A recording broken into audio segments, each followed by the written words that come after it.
මේ ඊයේ පෙරේදා අපි දැක්ක ඉන්දියාවේ කාශ්මීරේ අහිංසක මිනිස්සු 28 දෙනෙක් සංචාරකයින්ට වෙඩි තියලා මැරුවා. දැන් අනුර දිසානායක හොර කිවිසුමක් ගහලා තියෙනවා ආරක්ෂක කිවිසුමක් ඉන්දියාව එක්ක. දැන් ඉන්දියාවයි පාකිස්තානයේ ගැටුමක් ඇති වුණොත් අපිට වෙනවා ඉබේම ඉන්දියාව පැත්ත ගන්න. අපි ඉබේම මේ ගැටුමට මැදිහත් වෙනවා. එතකොට මුළු ලෝකෙම ඉන්න ඔය ජිහාඩ් කල්ලිවල ඉලක්කයක් බවට මේ අපේ මව්බිම පත් වෙන්න පුළුවන් මිත්‍රවරුනි. ஈசா டிவியின் தமிழ் பேசும் உறவுகளை அன்போடு வரவேற்றுக் கொடுக்கிறோம். இன்றைய இந்த காணொளியில வேலைக்கு தகுந்த வேஷம் போடு அப்படின்னு சொல்ற மாதிரி பெல்காம் தாக்குதலை தொடர்ந்து சம்பிக்க ரணவக்க இங்க இனவாத மதவாத கருத்தை விஷத்தை விதைக்க ஆரம்பிச்சிட்டாரு. இவர் என்ன சொன்னாரு, ஏது சொன்னாரு, உண்மையில இவர் சொல்வது போல இலங்கை நாட்டுக்கு அப்படியான அச்சுறுத்தல் உண்டா என்பதை ஒரு விமர்சன ரீதியாக பார்க்கறது தான் இன்றைய இந்த காணொளி. இதுவரைக்கும் எங்களுடைய சேனலை யாரெல்லாம் சப்ஸ்கிரைப் பண்ணலையோ அவங்க எங்கள் சேனலை சப்ஸ்கிரைப் பண்ணி மிக பிடித்திருந்த லைக் பண்ணுங்க. இது சம்பந்தமாக நீங்க என்ன நினைக்கிறீங்களோ அந்த ஒரு விஷயத்த கமெண்ட்ல சொல்லுங்க. முதல்ல இந்த தாக்குதல் குறித்து சம்பிக்க ரணவக்க என்ன சொன்னாரு அப்படின்னு கேட்டீங்கன்னா, ஏப்ரல் 22 பெல்காம் பகுதியில ஜிஹாத் தீவிரவாதிகள் தாக்குதல் நடத்தியதுல 26 உயிர்கள் போனது. இவர்களுடைய இலக்கு இந்தியாவை டார்கெட் பண்றது தான். இப்போது இந்தியாவுக்கும் பாகிஸ்தானுக்கும் ஒரு பதற்ற சூழல் ஏற்பட்டிருக்குது. இது அடுத்த கட்டமாக ஒரு யுத்தம் மூடுவதற்கான வாய்ப்பு உண்டு. அப்படி மூலம் பட்சத்தில் உலகத்தில் இருக்கின்ற ஜிஹாத் அமைப்புகள் எல்லாம், அடிப்படைவாதிகள் எல்லாம், பயங்கரவாதிகள் எல்லாம் உடனடியாக இலங்கையை இலக்கு வைப்பார்கள். எமது தாய் நாட்டை தாக்குவதற்கான வாய்ப்புகள் உண்டு என்ற ஒரு அச்ச சூழலை சொல்லிட்டு அதுக்கான காரணத்தை சொல்லும்போது அவர் சொன்ன ஒரு விஷயம் தான் ஜனாதிபதி அனுர்குமார் திசாநாயக்க அவங்க இந்தியாவுடன் பாதுகாப்பு சார்ந்த ரகசிய உடன்படிக்கை ஒன்றை செஞ்சிருக்கிறாரு. எனவே இவங்க இந்தியா பக்கம் நிற்கும் பட்சத்துல இப்படியான ஒரு விஷயம் நடக்க வாய்ப்பிருக்கு அப்படின்னு சொல்லி அச்சத்தை வெளியிட்டாரா, அல்ல இனவாதத்தை விதைச்சாரா, அல்லது யதார்த்தத்தை சொன்னாரா அப்படின்ற பல்வேறு கேள்விகளை தான் உருவாக்கி வச்சிருக்கு. முதல்ல இந்த தாக்குதல் மிலேச்சத்தனமானது, கண்டிக்கத்தக்கது, கண்டனம் தெரிவிக்க வேண்டிய தாக்குதல் என்பதை மீசா டிவி பதிவு செய்ய விரும்புது. இது இஸ்லாம் சொல்லுகின்ற எந்த சித்தாந்தத்திலும் கிடையாது. காரணம் என்ன அப்படின்னு கேட்டீங்கன்னா, காரணமின்றி ஒரு உயிரை கொண்டவன் அல்லது உலகத்தில் குழப்பத்தை விளைவிப்பவன் அனைத்து உயிர்களையும் கொண்டவன் ஆவான். இதுதான் குர்ஆனுடைய யதார்த்தமும். அந்த வகையிலே இது இஸ்லாத்துடனுமோ இஸ்லாம் சொல்லுகின்ற சித்தாந்தங்களோட சம்பந்தப்பட்ட விடயம் கிடையாது. இது அரசியல் சூழ்ச்சிக்காகவும் அரசியல் தேவைக்காகவும் நடந்த ஒரு விஷயமாக இப்போது இந்தியாவில் பேசப்படுகின்ற ஒரு விடயமாக மாறி இருப்பதையும் பார்க்க முடியுது. இது இந்தியாவின் பிஜேபியினுடைய அல்லது RSS சூழ்ச்சியாக இருக்கலாம் என்றுதான் இப்போது பேசப்படுகிறது. காரணம் என்ன அப்படின்னு பார்த்தீங்கன்னா, அது யாரு என்பதை சொன்னவர்களிடமிருந்து வரைந்து இப்படியான உருவத்தில் தான் இருந்தார்கள் என்று அந்த சாயல் உள்ள 3 பேரை இப்போது இந்திய அரசு கைது செஞ்சிருக்குது. அடுத்த ஒரு விஷயம் இந்த தாக்குதல் நடந்த இடம் ஒரு 3000 பேர் ஒன்று கூடுகிற இடம் என்று சொல்லப்படுது. இப்படியான இடத்துல இராணுவ வீரர்கள் யாருமே இருக்கல, போலீசாரும் இருக்கல என்று சொல்லப்படுவது மிகப்பெரிய ஒரு சந்தேகத்தை அங்கே ஏற்படுத்தியிருக்குது. காரணம் என்னன்னு கேட்டீங்கன்னா, 1948 காஷ்மீர் இந்தியா பாகிஸ்தான் பிரச்சனை ஒரு பதட்ட சூழ்நிலை இருப்பதனால 370 சட்டப்பிரிவின்படி இந்தியாவின் கையில் தான் காஷ்மீருடைய பாதுகாப்பும் தகவல் தொடர்பாடலும் இருப்பதாக சொல்லப்படுது. அப்படியாக இருந்தா ஏன் அன்றைய தினம் இராணுவத்தினரோ போலீசாரோ அங்கு இருக்கல? தாக்குதல் நடந்து 20 நிமிடத்துக்கு பிறகுதான் அங்கு இராணுவத்தினர் வந்தாங்கன்னு சொல்லப்படுது. அப்படியாக இருந்தால் எதனால இந்த இராணுவம் அங்கு இல்லாம போன மிகப்பெரிய ஒரு கேள்வி இருக்குது. இத்தாக்குதல் நடந்த இடத்திற்கு பாகிஸ்தானுக்கு இடையில 150 கிலோமீட்டர் தூரம்.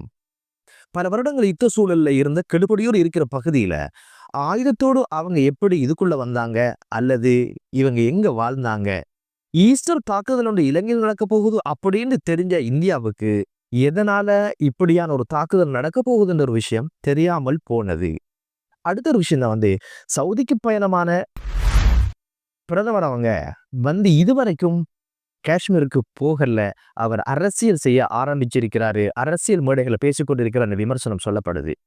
இங்க ஒரு தாக்குதல் நடந்தாச்சா, அந்த தாக்குதலுக்கு தேவையான பயங்கரவாதியை பிடிக்க வேண்டியதும் பாதிக்கப்பட்டவங்களுக்கு நட்டஈடு கொடுக்க வேண்டிய ஆறுதல் சொல்ல வேண்டிய கடமையில் அரசு இருக்குது. ஆனா அது ஒன்றும் இன்னும் நடக்கல.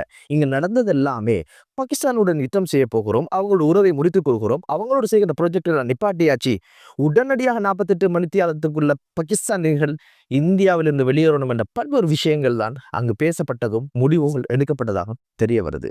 இங்க காஷ்மீர்கள் இதை செய்வதற்கான வாய்ப்புகள் கிடையவே கிடையாது. காரணம் என்னடா, இதனால் பாதிக்கப்பட போறது அவங்க தான். காரணம் என்னடா, அவங்களோட தொழிலே அவங்களுடைய வாழ்வாதாரமே அந்த டூரிசத்தை வச்சு தான் இருக்குது.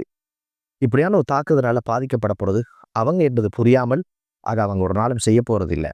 அப்படியாக இருந்தால் எதனால அங்கு அந்த தாக்குதல்ல பல முஸ்லிம்கள் காயமடைஞ்சாங்க? தன்னுயிரை பணைய வைத்து இத்தனை குண்டை ஒருத்தர் நெஞ்சில சுமந்தார். அவர் பேர் சயீத். தன் குடும்பத்தை காக்கின்ற பணியில இருக்கிறவரு எதுக்காக செஞ்சாரு? காரணம் என்ன அப்படின்னு கேட்டீங்கன்னா, எவன் ஒரு உயிரை வாழ வைப்பானோ அவன் அனைத்து உயிரையும் வாழ வைப்பான் என்பதை சயீத் புரிந்திருந்தாரு. தன் உயிரை மாய்த்துட்டா அதை பற்றியெல்லாம் சம்பிக்க ரணவக்க போன்றவங்க பேசுறதுக்கு இல்லை. ஏன்னா அது அவங்களுக்கு தேவையும் இல்லை, அது மூலதனமும் கிடையாது.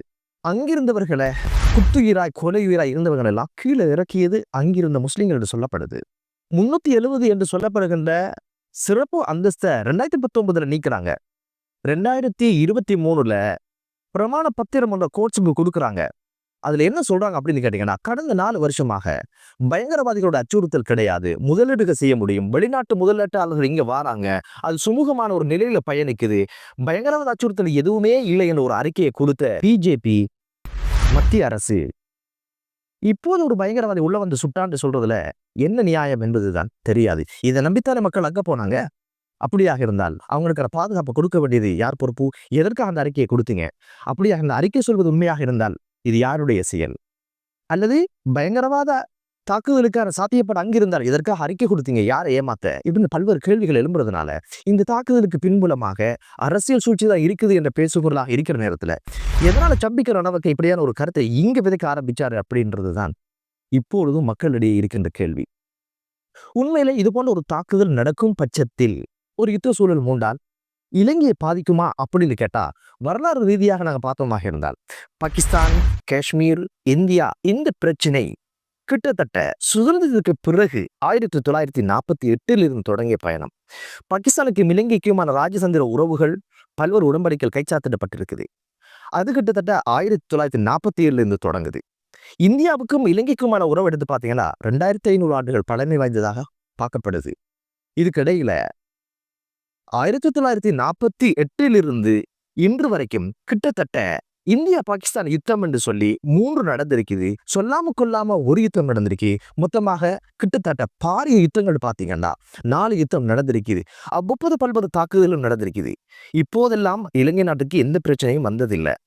அப்படியாக இருந்தா இப்போ மட்டும் எங்கிருந்து வரப்போகுது?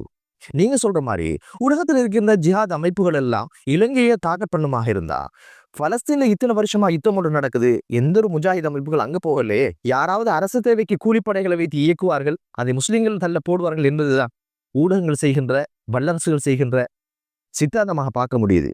அதை நீங்க இப்ப கையில் எடுத்திருக்கீங்க என்றுதான் நமக்கு தெரிகிறது. கடந்த காலங்கள்ல சம்பிக்க ரணவக்க இனவாதத்தை முதலீடாக போட்டுத்தான் அதிகமான வாக்குகளை பெற்றாரு. நீங்க ஒரு பட்டியல் எடுத்து பார்த்தீங்கன்னா, சம்பிக்க ரணவக்க இருக்கலாம், விமல் வீரவன்சையாக இருக்கலாம், உதய கம்மன் பிள்ளையாக இருக்கலாம், சரத் வீரசேகராக இருக்கலாம், சன்ன ஜெயசுமலையாக இருக்கலாம். இவங்க எல்லாருமே அதிகூடிய வாக்குகளை பெற்றாங்க. காரணம் என்னன்னு கேட்டா, அவங்க போட்ட முதலீடு முஸ்லிம்கள் பற்றிய விரோத செய்யறோம், இனவாதத்தையும் விதைச்சாங்க.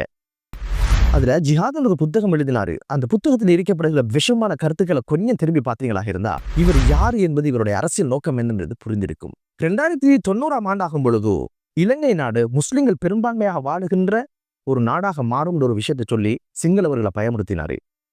தென்கிழக்கு பல்கலைக்கழகம் அடிப்படைவாதத்தின் தொட்டில் என்று சொல்லி இருந்தாரு. வடக்கிலிருந்து துரத்தப்பட்ட முஸ்லிம்கள் அவங்களுடைய சொத்து தமிழர்கள் எடுத்துட்டாங்க, புத்தளத்துக்கு வந்து சிங்களவர்களுடைய சொத்துக்களை முஸ்லிம்கள் அபகரிச்சுட்டாங்க அப்படின்னு ஒரு விஷக்கருத்தை சொல்லியிருந்தாரு. உலகத்தில் இருக்கின்ற பௌத்தத்தின் வரலாறை அழிச்சவங்க, இல்லாதாக்கினவங்க முஸ்லிம்கள் என்ற ஒரு நச்சுக்கருத்தை சொல்லியிருந்தாரு. முகமது பின் காசிம் படையெடுத்த போது 5000 பிக்குகளை உயிரோடு கொண்டார் அப்படின்னு ஒரு கருத்தை சொல்லியிருந்தாரு. வரலாறு இல்லாதவர்கள் முஸ்லிம்கள் என்று சொல்லியிருந்தாரு. அது மட்டுமல்ல, 6.6 பில்லியன் ரூபாய் சவுதி அரசு வழங்கியிருக்குது 700 மதரசாக்களை, அடிப்படைவாத மதரசாக்களை உருவாக்குவதற்கான பணியை ஆரம்பிச்சிருக்கிறாங்க அப்படின்னு ஒரு விஷமான ஒரு கருத்தை சொல்லியிருந்தாரு. இது போல அந்த புத்தகம் நிறைய வெறும் இனவாத கருத்துக்களையும் முஸ்லிம்களை ஓரங்கட்டுகின்ற பணியையும் அவர் செய்ததை பார்க்க முடிந்தது.